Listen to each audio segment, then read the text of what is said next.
everybody. It is day 3 reading.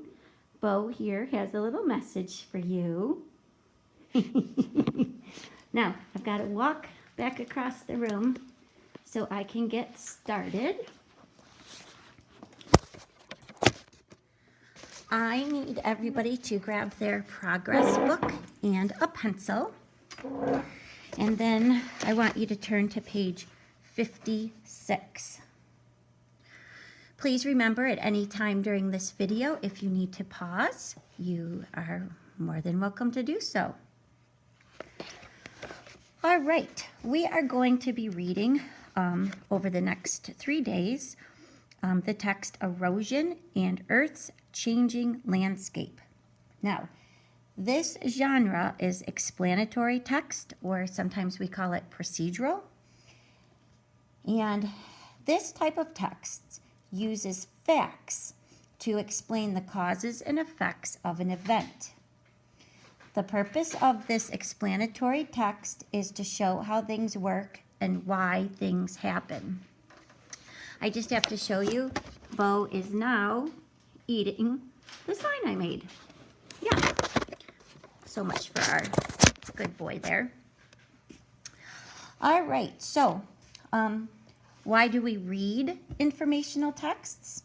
Well, you want to find out details and examples about a topic. Sometimes the text does not include all the information you need. Then guess what? You have to draw an inference. So that's what we're practicing again this week for our skill is drawing and making inferences. Okay, paragraph number 1. Have you ever looked at a muddy river and wondered how it became so dirty? The answer is erosion, the process through which soil is moved. And erosion is just the breaking down of land by wind or water. Natural forces cause much of the erosion in the environment, but people contribute to it too. Erosion sometimes creates amazing natural wonders, such as the Grand Canyon in Arizona. Often, though, erosion is simply harmful to the environment. So the pictures that you see on 56 and 57 are of the Grand Canyon. And these, the Grand Canyon is definitely on my bucket list for when I retire. And Mr. Weber and I rent a camper and go across the United States. All right, next section, erosion by water. The most common type of erosion is erosion by water. Water moves dirt and rocks through the landscape, causing changes in Earth's surface. Erosion by water happens in 3 basic steps. Weathering, or the weakening of solid rock through weather and age, breaks down larger rock formations. The larger rocks are turned into dirt and pebbles. Rain falls and flows across the landscape. The rain carries the dirt and smaller rocks that were broken down through weathering. The rainfall causes small streams and rivers to flow. This moving water wears away the banks of the river, widening the river valley. Okay, page 57. Ocean waves have a similar effect on coastlines. The powerful waves move against the shoreline, pushing the sand of the beaches farther back. The Grand Canyon is an unforgettable example of the effects of erosion by water. Long ago, rainfall caused the Colorado River to move over the desert floor with great power. The rain weathered the solid rock. Over time, the Colorado River carved out a canyon that is almost 300 miles long, 18 miles across, and in places more than a mile deep. You can see another effect of erosion by water at the Cape Hatteras Lighthouse in North Carolina. The lighthouse was built in 1870. It was placed on the beach, 3,300 feet away from the ocean. Over the years, the ocean has eroded the beach. By 1999, the lighthouse was sitting on the shoreline. People were afraid that a large storm could cause the structure to collapse. Eventually, the lighthouse was moved back. It now sits 2,900 feet away from the ocean. So, here's our lighthouse. You know me and my drawings. And here's the ocean. Well, the ocean water kept coming in on the beach. And every time it was eroding it. So eventually, the beach and the lighthouse were side by side. Well, if it kept going, the lighthouse would have ended up, collapsing. So what people had to do was move the lighthouse further back so that didn't happen.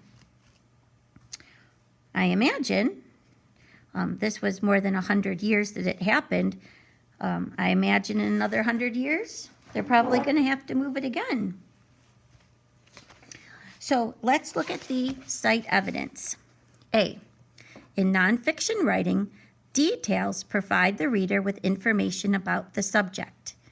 In paragraph 1, underline 3 details about erosion. Okay, so here I find erosion. I would say the process through which soil is moved. I would say another detail is natural forces cause much of the erosion in the environment, but people contribute to it too. And I would say erosion sometimes creates amazing natural wonders. So there's 3 details. Paragraph B, details can help readers understand the steps in a process. Put a box around the details that explain the first step in erosion by water. What details are in the next step? Well, I know that important steps are sometimes listed with bullet points or dots. And I see these bullets under the section called erosion by water. I'll look for important details there. So, what is the first step? Well, it's weathering.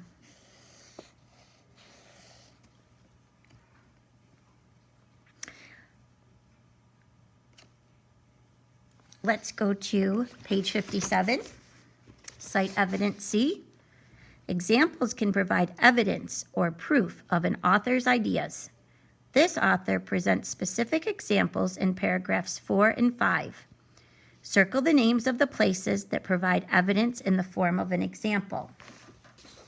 Well, paragraph 4 talks all about the Grand Canyon, and paragraph 5 talks all about the Cape Hatteras Lighthouse in North Carolina. And Cite Evidence D, you can use details to draw inferences. That is to form your own ideas. In paragraph 4, underline details about the size of the Grand Canyon. What inference might you draw from those details? So, paragraph 4, we're talking about the size.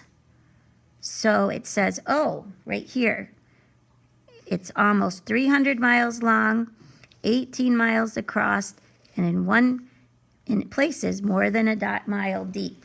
So I know that 300 miles long, 18 miles across, and a mile deep is really long. And so reading about the Grand Canyon, what do I know about the power of erosion? It can be a really powerful force. It's capable of carving rocks. All right, so I'm going to attach a video about the Grand Canyon. I hope you enjoy it, and we'll continue on with this lesson tomorrow.